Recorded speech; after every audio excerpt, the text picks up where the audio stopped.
writer, a lover of literature, and just a humongous fan. And this book just has such a profound impact on my life. I just want to say thank you. So from that perspective, I just want to say thank you. The writing was so revolutionary and so cutting edge and such high quality, but I just want to mention also that I memorized the biographies because I knew that was the path to becoming a writer. So I would just read and remember people's paths, and it was just so exciting to see. And my question is, could you imagine the ripple effects 30 years ago, or when you were making this, writing it, or submitting, or editing? That's my question.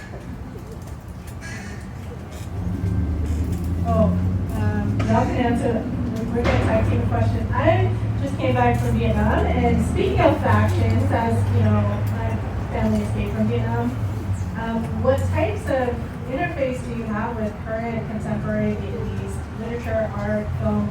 95% of literature in Vietnam is translated. It's not written by Vietnamese people.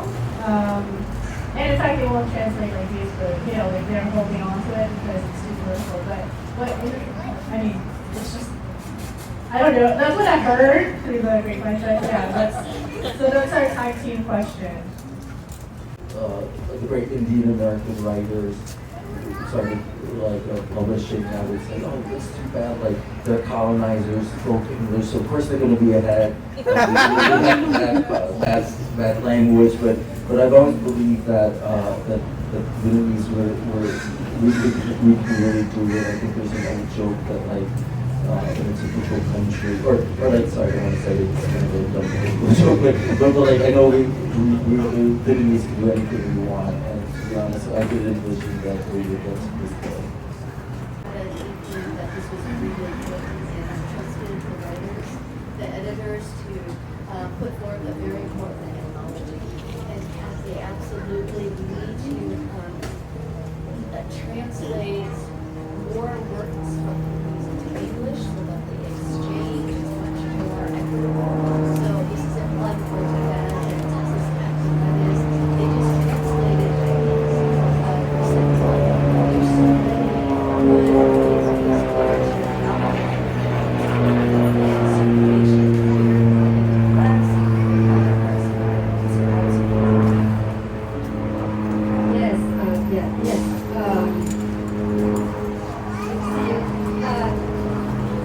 before the pandemic, in the beginning of the pandemic, we couldn't do any more public events.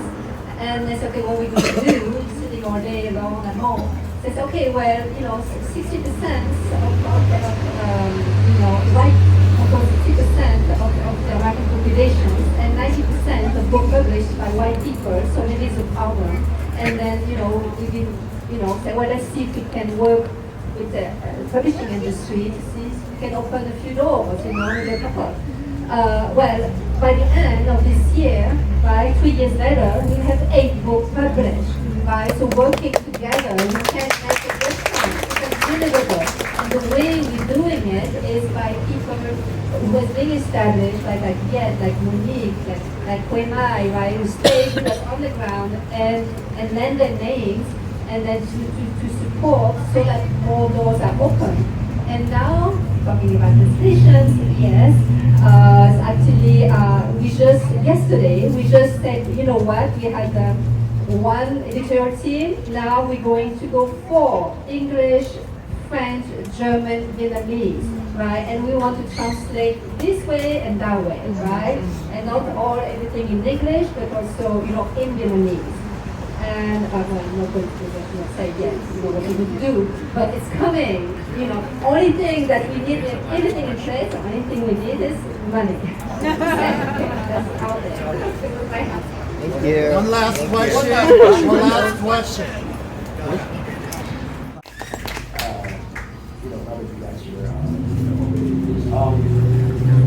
Authenticity was mentioned a little earlier, and this is not a criticism, it's just something out there that I will just, see how we can share this. And for it's a small step. Would you guys consider writing the names and places your characters and the places, Vietnamese places, with the proper accent and the proper order of last name first name. Because for translations, you run into names and you don't know which accent it is. So it's a practical matter, it's a problem most of the time. And also your own name, the author's name, what is it? Is it Nguyễn Thành Việt or is it Nguyễn Thành Việt? Or we've got Nguyễn Thành Việt, right? So, yeah, okay, so Unicode's been available since the 90s, it's available, if you put it there, it's going to appear. How hard is it for a non-Vietnamese editor, to see those things, and it shouldn't be, right? So, it's just a small step, and then, what is authenticity? Can we continue in a much longer discussion? I think it's a great question. I'd like to answer too. Can't do it. It's not I didn't have that experience as well. So even that is an issue. But things have changed very fast in the past 10 years. I think it's partly because there's, again, so many more Vietnamese American writers asking exactly what you're saying. And so it's very visible that someone like Nguyen Mai, for example, insists on using her full diacritics and her name in the Vietnamese sequence, and in her books she uses diacritics as well. And actually when I wrote the Simplifizer, I did put diacritics in there because that was 2013 when I finished. And then when I wrote the Committed, I wanted to put diacritics in, and my editor said, no, we're going to confuse people. We had first book without diacritics and second book with diacritics. But I have a memoir coming out, A Man of Two Faces, and in it, all the diacritics appear of people's names and place names and things like that, and no one blinked an eye. But it's interesting about personal names, and everybody can answer their own way here, But I, by now, Viet Thanh Nguyen in the public here. In Vietnam, I'm Nguyễn Thanh Việt, right? And my parents, likewise, the book is talking about my parents, and I put their names in the book, in all their names. Which is to say, my parents, my mom, for example, was born in MTFIN, and then when she came to the United States, she became Bai T. Nguyen. That's what the legal documents say. No diacritics in the American sequence. And then she changed her name as a citizen to become Linda Kim Nguyen. And that's what's, so what I'm saying is like, our history is all about these changing names. And so I don't know what the authenticity part of it is, because I've grown up calling myself Viet Thanh Nguyen. So for me to call myself Viet Thanh Việt here is an authentic maybe, but it's also deeply confusing. But the confusion is a part of who I am, and that's my personal reason for having multiple names appear in different contexts, because that's what history has done to me as a refugee in the war. I don't know if anybody else want to answer that question. So thank you for your question, because I think this is important. In my first academic book, freshman subject, I was published in 2012 by an academic press, and I insisted on using diacritic marks. I don't know if the mic is working. It's kind of hard. It's working. So I want to say this is a very important issue for me when I was writing the first book, and I insisted on two words, and rather than one word, I put Vietnam, as it's often seen in the U.S., as one word but in quotes, as to say that Vietnam, when in quotes, is often something that is different from maybe the Vietnamese diaspora. No.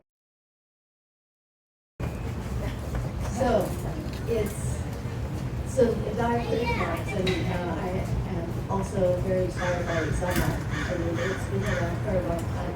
But so diacritic marks are so important, I think, to refer to how we understand our own language. And so it is a very important concept in mind. And now that we have the text to do it, the Unicode, it's absolutely important. So in this book, I've used diacritic marks, but without a translation. But this is to say that my reader, I assume, understands Vietnamese. And if you don't, then you can also Google it, right? So there is a different way of understanding Vietnamese in literature today.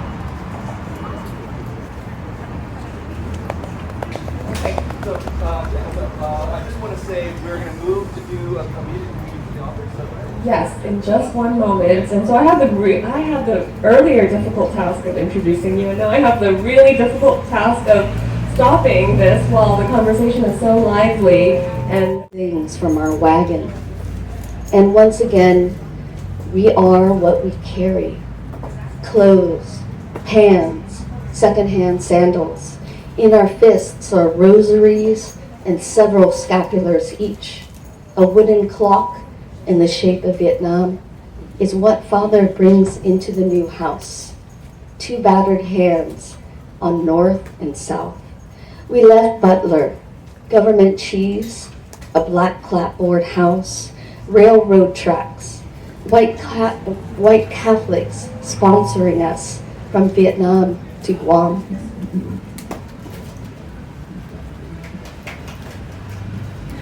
Not yet.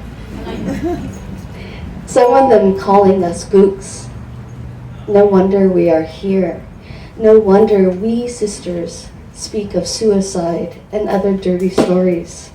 No wonder Father cannot, loses his bearings, his temper, his tongue.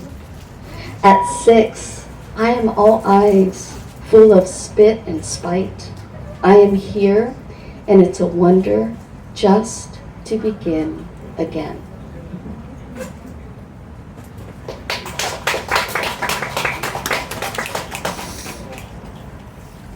In this house, we take refuge from the wars we had just come from, and the wars that were just beginning.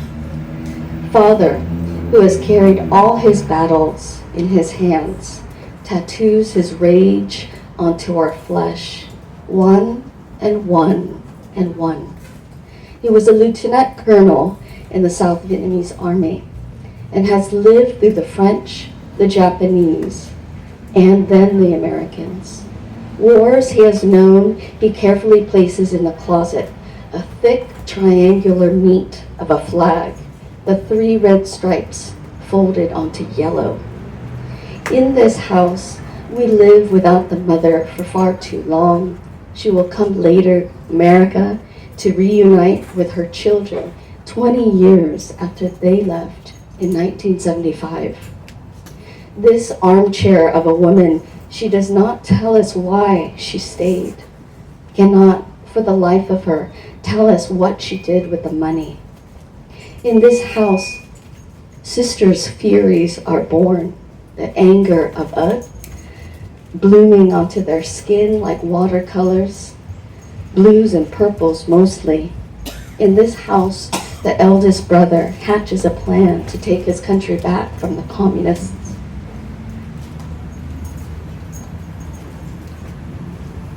In this house, the artist brother becomes a thief first and then a runaway second. In this house, I always sleep with 2 sisters on a double bed. In this house, I grow an ache for the snaking of my arms with other arms, the muscling of my legs with their legs. In this house, I cut fish with hands that are really like broken scissors in the kitchen. I pull white hair from black heads, laying the threads on dark in exquisite reticulate pattern.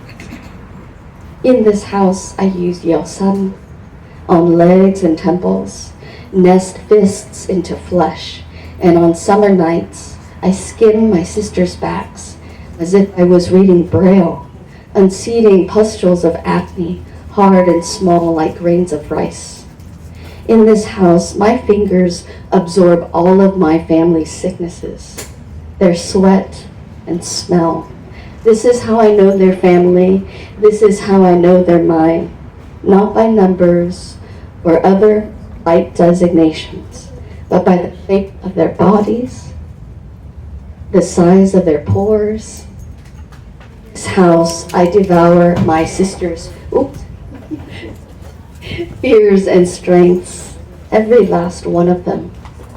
And on days they don't want to work, I hold them still and listen, ear to belly, to the eerie sounds of thunder their stomachs make. In this house, I find the best hiding places to fold my body into two when the fighting becomes too intense. In this house, I touch the nub of skin between my legs and love myself open during late summer evenings. In this house, I listen to stories and scavenge for what is useful. I take the fragments with me for when I leave and come back. For when I leave and come back.